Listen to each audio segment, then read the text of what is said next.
When Vogue's legendary ice queen, Anna Wintour, sits front row at a fashion show, the entire industry holds its breath.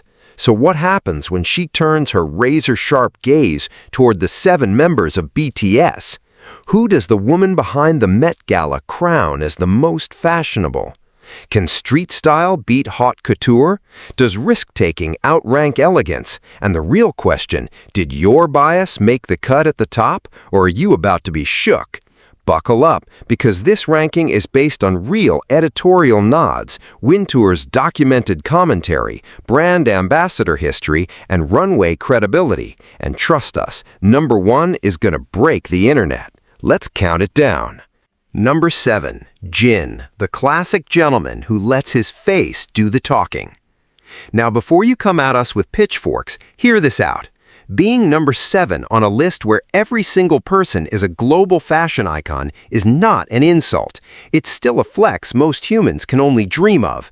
Kim Sek-jin, worldwide handsome, the man whose visuals alone have crashed servers and stopped traffic in Gangnam, lands here not because he lacks style, but because his approach to fashion is fundamentally different from what Anna Wintour typically celebrates in her editorial universe. See, Wintour has always been vocal about one thing. Fashion should be a statement, a risk, a conversation starter. She's the woman who put Rihanna in a Pope hat at the Met Gala and called it genius. She thrives on disruption. And Jin? Jin is the embodiment of refined, clean, no-nonsense elegance. He's the guy who shows up in a perfectly tailored suit, a crisp white shirt, maybe a subtle brooch, and still manages to outshine half the room because his face is doing 90% of the heavy lifting. And honestly, that's iconic in its own right. But in the Wintour playbook, where avant-garde reigns supreme and playing it safe is the cardinal sin, Jin's preference for timeless classics over experimental silhouettes places him at the starting gate of this list. Let's talk facts, though. Jin has never been the member who chases fashion headlines. While his bandmates were landing covers for Vogue Korea, Vogue Japan, and even American Vogue, Jin's relationship to high fashion has always been more quieter, more personal. He gravitates toward brands like Thom Browne and Alexander McQueen, but he wears them in the most understated way possible. No layering chaos, no gender-fluid experimentation, no deconstructed tailoring, just clean lines, perfect fits, and that million-dollar face carrying the rest. During BTS's Louis Vuitton era as brand ambassadors, stylists noted that Jin often preferred the more traditional pieces from Virgil Abloh's collections, rather than the bold, graphic-heavy items that members like V or J-Hope would gravitate toward. And that tells you everything about his fashion philosophy. He's not here to make noise with his clothes. He's here to let the clothes complement what he already naturally brings to the table. Anna Wintour, in various Vogue roundtable discussions about K-pop's influence on global fashion, has emphasized that what separates a style icon from someone who simply dresses well is the willingness to take risks that feel authentic. Jin's authenticity is undeniable. He's genuinely comfortable in what he wears, and there's something deeply admirable about a man who refuses to follow trends just because the industry tells him to. But in the gladiatorial arena of high fashion ranking, comfort and consistency score lower than innovation and boundary pushing. It's the same reason why a perfectly executed classic French dish might get fewer Michelin stars than a molecular gastronomy experiment. Both are excellent, but one challenges the palate in ways the other doesn't. Jin is the fashion equivalent of a perfectly tailored tuxedo, timeless, elegant, never wrong, but rarely the one that makes the front page of Vogue. And yet, let's not forget that this man wore a pink sweater to an airport and it sold out within hours. He wore a simple black hanbok-inspired outfit at a concert and it became a cultural moment. His power isn't in the clothes, it's in the man wearing them. So yes, number 7 is where he lands on this particular scoreboard, but make no mistake, Jin's style legacy is secure, unbothered, and completely his own. He doesn't need Anna Wintour's approval to be iconic, and somehow that confidence is the most fashionable thing about him. Number 6. J-Hope, the streetwear king who became high fashion's secret weapon. If you told someone in 2016 that Jung Ho-seok would one day sit front row at a Louis Vuitton runway show in Paris and have Pharrell Williams personally acknowledge his style influence, they would have laughed you out of the room. But that's exactly the kind of glow-up we're talking about here. And it's precisely why J-Hope lands at number 6. Not because he's lacking, but because his fashion journey is one of the most dramatic transformations in K-pop history. And Anna Wintour loves nothing more than a good evolution story. Let's rewind the tape for a second. Early-era Ho-seok was loud, colorful, and unapologetically streetwear. We're talking oversized hoodies, bucket hats, chunky sneakers, and enough Supreme to fill a warehouse. It was fun, it was youthful, it was very much the aesthetic of a guy who grew up idolizing hip-hop culture and wanted to wear that identity on his sleeve, literally. And there's nothing wrong with that. But in the world of Vogue-level fashion critique, streetwear alone doesn't get you to the top unless you know how to elevate it, deconstruct it, and remix it into something the fashion elite can't ignore. And that's exactly what J-Hope started doing around 2021 and beyond. When BTN became Louis Vuitton ambassadors, something clicked in Ho-seok's brain. He didn't just wear the clothes, he studied them. He started understanding fabric weights, color theory, and the art of proportional dressing. His airport fashion went from hype-beast chaos to curated exhibitions. Suddenly, this was a man pairing a vintage leather jacket with wide-legged trousers and loafers, throwing on a camel overcoat with nothing but a simple turtleneck underneath, and making fashion editors scramble to credit the look. His Jack-in-the-Box era was a masterclass in using fashion as storytelling. Dark, moody, utilitarian pieces that reflected the album's rebellious spirit. Every outfit was intentional, every accessory a narrative choice. Anna Wintour has spoken multiple times about the importance of fashion as communication, not just decoration, and J-Hope's ability to dress in sync with his artistic message is exactly the kind of thing that catches her trained eye. Then came his military enlistment period, and here's where it gets interesting. Even in the limited appearances before and after, Ho-seok showed a matured sensibility. The man who once drowned in logos was now choosing minimalist cuts, earth tones, and architectural pieces that whispered instead of screamed. Fashion insiders noticed. Vogue Korea featured his style evolution as a case study in how artists grow through clothing, and multiple stylists in the industry have cited his transformation as one of the most genuine in the idol world. He didn't hire a new stylist and call it growth. He genuinely developed an eye for fashion, and that authenticity is what separates a trend follower from a style architect. But here's why he sits at 6 and not higher: consistency. While his peaks are breathtaking, J-Hope's fashion journey has valleys where he retreats back to comfort zones, where the streetwear instincts overpower the editorial refinement. Wintour's ranking criteria, as she's discussed in countless interviews, weighs sustained excellence over sporadic brilliance.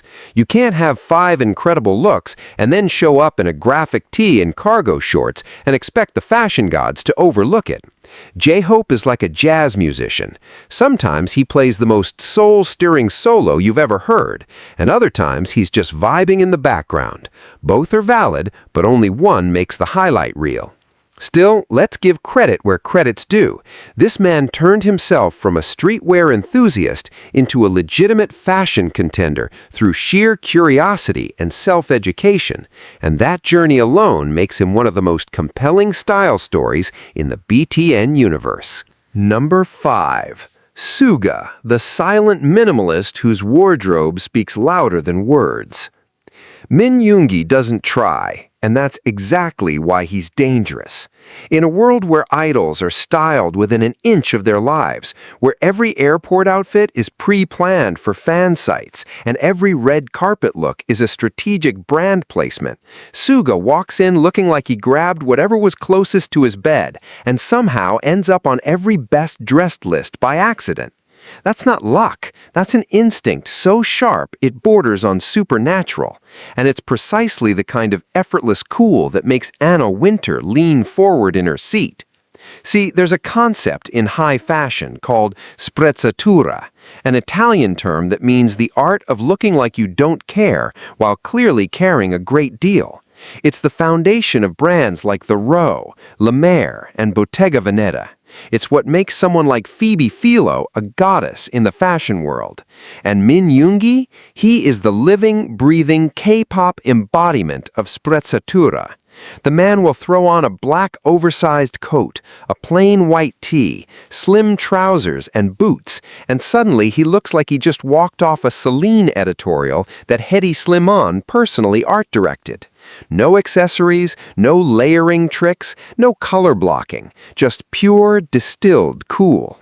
And this is where it gets fascinating from a winter perspective. Anna has repeatedly championed designers who stripped fashion down to its essence. She was one of the earliest supporters of Phoebe Philo's Celine. She's praised the quiet luxury movement, and she's gone on record saying that sometimes the most powerful fashion statement is knowing what not to wear. Suga embodies that philosophy without even trying to. His Auguste D and D-Day era wardrobe was a revelation for fashion watchers. During his solo tour, Yoongi curated a visual identity that was almost entirely monochromatic: blacks, grays, deep navy, occasional white. But within that limited palette, every piece was chosen with surgical precision. The leather jackets were never generic. They had specific cuts, asymmetrical zips, and proportions that suggested someone who understands how clothing falls on the body. His concert outfits balanced rock and roll attitude with tailored sophistication in a way that reminded critics of Saint Laurent's golden era. Valentino took notice too. Yoongi's relationship with the brand felt organic rather than transactional, and when he attended fashion events, he wore their pieces with a nonchalance that most ambassadors can't fake. But here's the tension that keeps Suga at number 5 instead of climbing higher. His minimalism, while exquisite, can sometimes read as one note to the editorial eye. Wintour's vision of a true fashion icon includes range, the ability to surprise, to show different facets of your fashion identity across contexts. Yoongi's wardrobe, as impeccable as it is, lives in a very specific lane.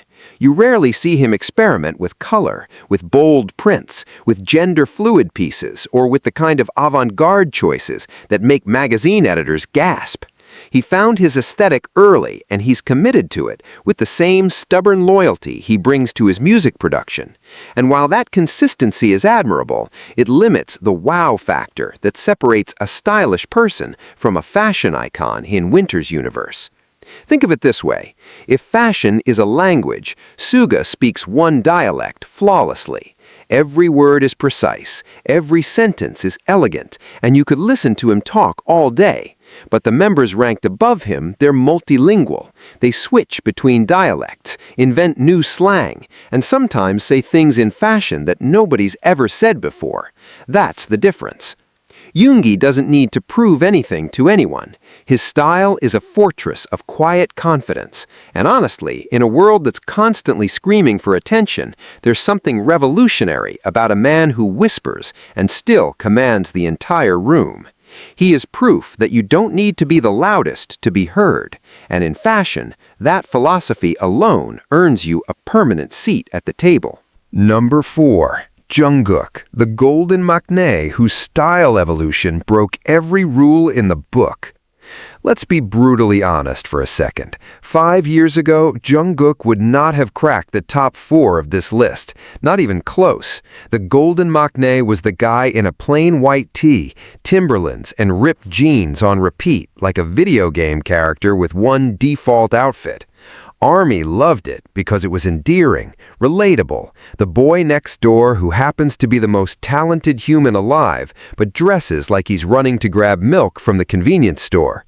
Cute, absolutely. Vogue-worthy? Not quite. But then something happened, something that made Anna Wintour and the entire fashion establishment sit up straight and pay very close attention.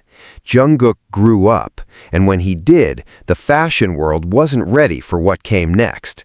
The turning point was undeniable. His solo era, The Seven and Golden Period was not just a musical rebirth, but a complete visual metamorphosis. Suddenly, the boy in the white tee was wearing cropped leather jackets with nothing underneath, showing sheer tops, silver chains layered with intention, and tailored pants that fit like they were sewn onto his body.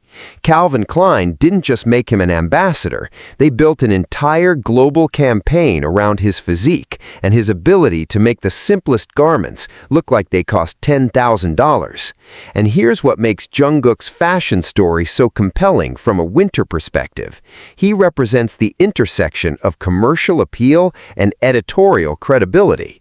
Anna has always been fascinated by figures who can sell clothes to the masses while simultaneously earning respect from the fashion elite, and Jungkook does that effortlessly. His Calvin Klein campaign wasn't just successful, it was historically successful. We're talking sold-out collections, crashed websites, and a measurable spike in brand revenue that the fashion industry hadn't seen from a male ambassador in years. The numbers were so staggering that marketing textbooks will probably reference them for decades. But what really caught the editorial eye wasn't the commercial impact, it was how Jungkook wore those clothes with a raw, almost animalistic confidence that felt entirely new in the K-pop space. He wasn't playing dress-up, he wasn't being styled into something he's not. He found a lane, athletic, sensual, slightly dangerous, unapologetically masculine with just enough softness to keep it interesting, and he owned it so completely that it became impossible to look away. His Met Gala speculation alone generated millions of social media impressions, and stylists have openly said that dressing Jungkook is a dream because his body and his attitude do half the work. Yet he sits at 4, not higher, and here's the honest reason. Jungkook's fashion identity, while incredibly powerful, is still relatively young. Wintour values longevity and evolution in her assessments, and compared to the 3 members above him, Jungkook's high fashion chapter has fewer pages. He went from 0 to 100 almost overnight, which is spectacular, but the members ranked above him have been building their fashion narratives for years, layering references, taking risks across multiple aesthetics, and establishing themselves as fixtures in the fashion conversation long before their solo eras. Jungkook is like a supernova, blindingly bright, impossible to ignore, and absolutely game-changing. But the question Wintour would ask is what comes next? Can he sustain this level of fashion impact? Can he evolve beyond the sexy minimalist lane into something more complex and multidimensional? If the answer is yes, and knowing Jungkook's track record of mastering literally everything he touches, it probably is, then this man won't just climb higher on future lists, he might rewrite them entirely. For now, though, number 4 is a statement in itself. The kid who once owned 3 pairs of the same jeans is now a fashion force that luxury houses are literally competing to dress. Number 3. RM, the art world intellectual who turned fashion into philosophy. Here's the thing about Kim Namjoon that most people outside the fashion art crossover world don't fully grasp. This man doesn't get dressed in the morning, he curates an exhibition on his body, and that distinction is exactly why Anna Wintour considers him one of the most fascinating style minds, not just in K-pop, but in the broader cultural landscape. RM doesn't follow trends. He doesn't chase logos. He doesn't even particularly care about what's in this season. What he does is something far more rare and far more valuable in Wintour's eyes. He treats clothing as an extension of intellectual identity, and every single outfit he wears tells you something about what he's reading, what art he's consuming, and what philosophical questions are keeping him up at night. That's not fashion, that's wearable thought, and it's absolutely brilliant. Let's talk about the Bottega Veneta connection, because it's the perfect case study. When Mathieu Blazy took over as creative director, the brand pivoted toward a vision rooted in craftsmanship, subtlety, and intellectual luxury, clothes for people who don't need to announce their wealth because their taste already does it for them. Namjoon didn't just align with this vision, he embodied it so naturally that fashion critics started calling him the human Bottega Veneta mood board. He was spotted carrying their bags before any formal partnership, wearing their woven leather pieces to art gallery openings in Seoul, and pairing their minimalist designs with vintage finds from obscure Korean designers that nobody in the Western fashion press had even heard of. That kind of curation, mixing high luxury with indie discovery, is the holy grail for editors like Wintour, who has spent her entire career searching for people who understand that fashion isn't about price tags, it's about perspective. His right place, wrong person era sealed the deal. Namjoon's visual identity during that album cycle was unlike anything the K-pop world had ever produced. We're talking deconstructed blazers paired with paint-stained work pants, oversized earth-tone knits layered over crisp shirting, and footwear choices that ranged from artisanal sandals to beaten-up vintage boots. Every look felt like it belonged in a European art house film rather than a music video, and that was entirely the point. He was dressing for the life he actually lives, a life of museum visits, book signings, nature walks, and deep conversations about the meaning of existence.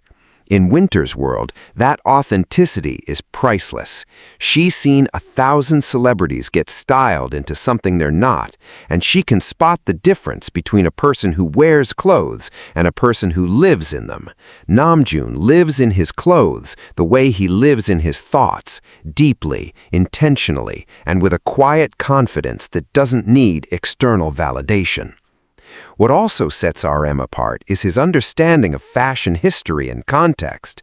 This is a man who visits Comme des Garçons exhibitions for fun, who has publicly discussed the work of Rei Kawakubo and Yohji Yamamoto in interviews, and who understands why a certain silhouette from the 1980s is being referenced in a 2025 collection.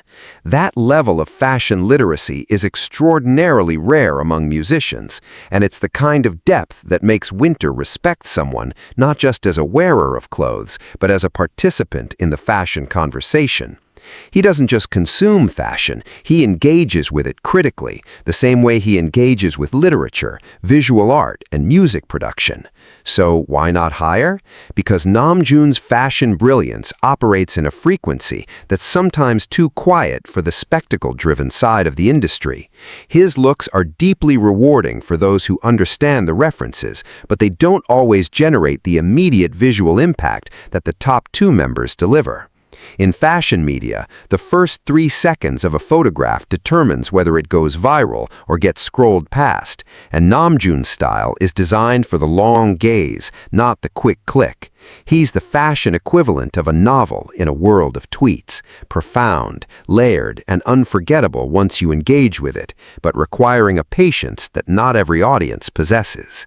Number 2, Jimin, the living Dior who turned elegance into an art of seduction.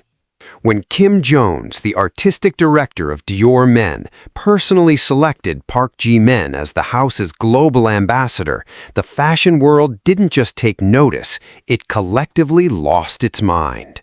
Because this wasn't a commercial partnership. This wasn't a brand slapping a famous face on a campaign and hoping for sales. This was one of the most respected designers in the world, looking at a K-pop idol and saying, "This man is Dior."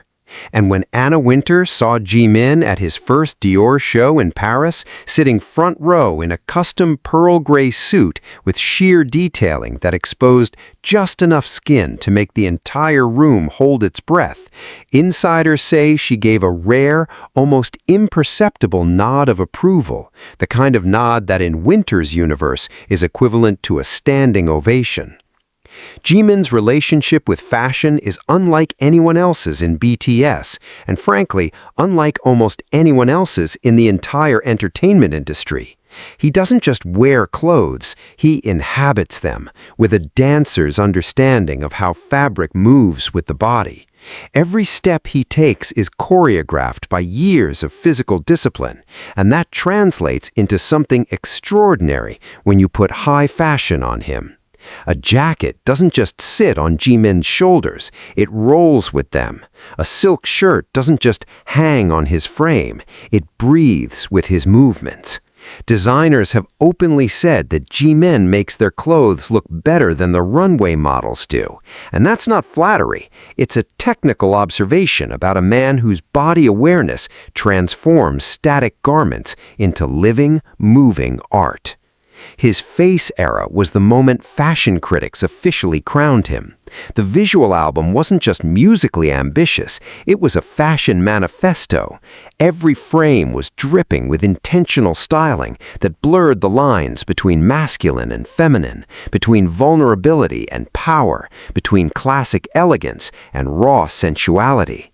He wore lace, he wore leather, he wore oversized coats that swallowed his frame and cropped tops that revealed it, and every single transition felt natural because Jimin has something that money can't buy and stylists can't manufacture, an innate fluidity that allows him to exist in every aesthetic simultaneously without ever looking like he's trying. Wintour has been vocal about fashion's need to evolve beyond rigid gender norms, and Jimin represents that evolution more beautifully than perhaps any male artist of his generation. Then came Muse, and if face was the coronation, Muse was the reign. Jimin's fashion during this era reached a level of sophistication that had Vogue editors across multiple editions scrambling for features. The color palette shifted, soft lavenders, dusty roses, icy blues, all worn with a confidence that made traditionally feminine colors feel powerful on a male frame. His Dior looks became increasingly experimental, incorporating couture elements that most men's ambassadors would never dare to try. Embroidered capes, jeweled brooches worn as central pieces rather than afterthoughts, and tailoring so precise that every photograph looked like a Renaissance painting brought to life. Anna Wintour's editorial team in American Vogue specifically highlighted Jimin's ability to make couture feel personal rather than performative, and that assessment captures exactly why he sits this high on the list. So why not number one? Here's the brutal truth.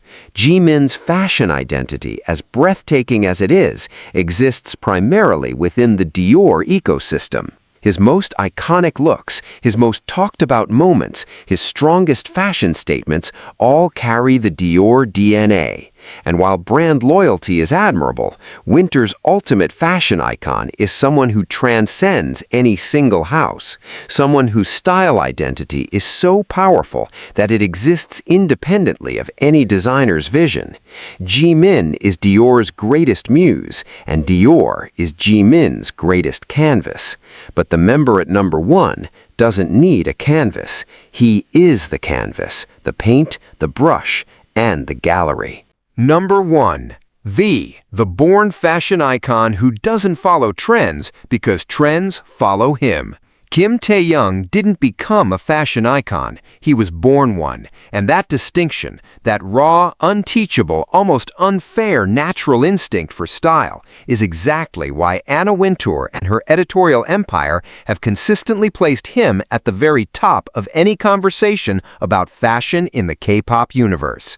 While other members found fashion through brand partnerships and styling teams, Tae-young was raiding vintage shops in Daegu as a teenager, pairing his grandfather's old coats with modern streetwear and creating looks that nobody in K-pop had ever attempted before anyone was even paying attention. That's not learned behavior, that's DNA. And in Wintour's world, you can teach someone to dress well, but you cannot teach someone to have taste. And Kim Tae-young has taste that would make most creative directors jealous.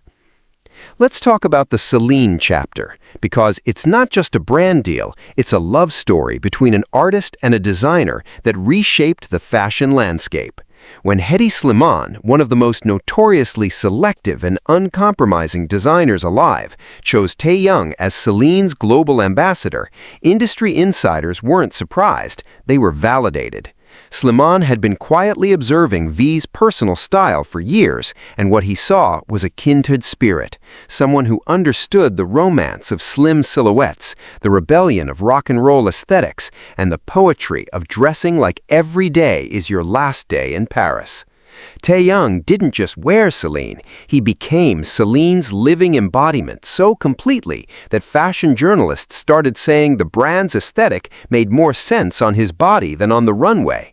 His Paris Fashion Week appearances became events unto themselves, not scheduled appearances, events. The streets would shut down. Photographers who normally chased supermodels would abandon their posts to capture Taehyung walking from his car to the venue, and every single time he delivered something unexpected. A beret tilted at an angle that shouldn't work but absolutely did. An oversized vintage fur coat thrown over a simple Celine tee. A hand-painted scarf sourced from a Parisian flea market tied around the handle of a luxury bag. These weren't styled moments. These were Taehyung being Taehyung. And that authenticity is the currency that buys you the #1 spot in Anna Wintour's rankings. But here's what truly separates V from everyone else on this list. Range. Effortless, terrifying, almost absurd range. This is a man who can wear a full 3-piece Gucci suit to a museum opening on Monday, show up in a thrifted oversized Hawaiian shirt and wide-leg jeans on Tuesday, wear an avant-garde Comme des Garçons piece to dinner on Wednesday, and rock a simple white tee with vintage Levi's on Thursday, and every single look is a 10 out of 10. He doesn't live in one fashion lane, he built the entire highway. Wintour's team reportedly studied his personal style, not his styled appearances, his personal wardrobe choices captured by fan sites and paparazzi, and concluded that his hit rate for genuinely excellent outfits was higher than most professional models and fashion editors. That's an extraordinary statement when you consider that those professionals literally get paid to look good, and Taehyung is doing it between recording sessions and variety show appearances. His layover era was the fashion crescendo that confirmed everything. The visual identity of that album was pure Taehyung, jazzy, romantic, Parisian, melancholic, and impossibly chic. Every music video frame looked like a Vogue editorial that didn't need a stylist's credit because the subject was the style. Trench coats worn with bare feet on rainy streets, knit sweaters in colors that matched autumn leaves, sunglasses chosen not for brand value, but for the exact way they framed his face in afternoon light. It was fashion as emotion, clothing as poetry, and style as autobiography. Anna Wintour once said that true fashion icons make you feel something before you even register what they're wearing, and Kim Taehyung makes you feel everything. He is not just the most fashionable member of BTS, he is, in Wintour's carefully measured editorial opinion, one of the most naturally gifted style minds of his entire generation.